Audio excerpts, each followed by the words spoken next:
Hello again to all of my subscribers and all of my viewers and all of the folks who follow me across YouTube, Substack through Fool's Gold Confessions from an Educated Fool, through Patreon, through LinkedIn and other means. This is Donald Collins again. Just wanted to do a quick follow-up to my video around AI and its dangers, particularly around autocracy and the threat to the existential threat that it presents to the world, at least the AI that we call AI these days, not actual AI. Anyway, one of the shows that I watched post writing this piece, actually, because I watch shows that I can't watch when they're on in real time because I'm either watching other shows. I have other things to do with my life besides sit around watching streaming TV series or television series or movies all the time. But I did get around to a show that I had started watching in 2014 or 2015, but earlier this year, called The 100, a CW show basically about 100 years or so after the entire planet is irradiated through nuclear war. Group of folks who somehow manage to escape and get to one of the space stations orbiting the planet and lived, generationally lived there for a century. Their descendants came back down to the planet, and so on and so forth. Show is convoluted to say the least. It's fuck nuts, really, right, in a lot of ways. But the thing that struck me, and also the reason why I stopped watching the show after 2 seasons, because I saw how it became basically an unrealistic soap opera, was the fact that ultimately some AI program known as Amy or AIM, or I don't remember names, that's AIME or EI or whatever it is, right? Um, which has some sort of holographic form in the form of Canadian actress Erica Serra, whose work I generally love, but not with this show, right? And the thing that struck me most about this is that, as usual, an AI program taking all the data that's being fed into by essentially white people, even though Erica Serra is strictly, I don't know, right? She's ethnically ambiguous, as they like to say. Um, you know, taking this information, deciding that the human race doesn't deserve to survive, so basically somehow is able to break all the codes, nuclear codes to all the nuclear weapons around the world and able to launch them. Problem with that, aside from the reality that these systems are not internet based, right? Even if you broke all the codes, someone's still got to put fuel in these things for them to launch, right?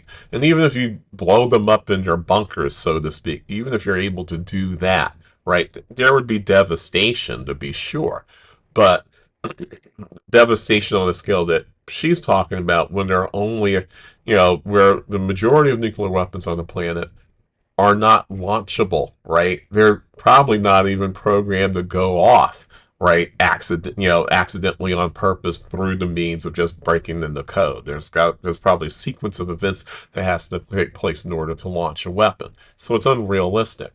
But what's scary about it is the absolute certitude that producers, directors, and showrunners for television shows that deal with dystopian and Armageddon and post-apocalyptic lives that happen to involve weapons of mass destruction, ultimately they love assessing blame and putting it on the design of an individual person, usually white, oftentimes male, although in Erica Sarah's case, it's a woman, a white woman, right, presumably, who sits around and goes, let me create something so powerful that the first thing that it decides to do once it reaches some sense of sentience is to destroy the human race, right? And it absolves white folks of the responsibility of being destroyers of the planet, even though these are the systems that they're designing. You could say all you want. Well, a lot of the people working on it were, South Asian or Chinese, but they're white adjacent enough, right?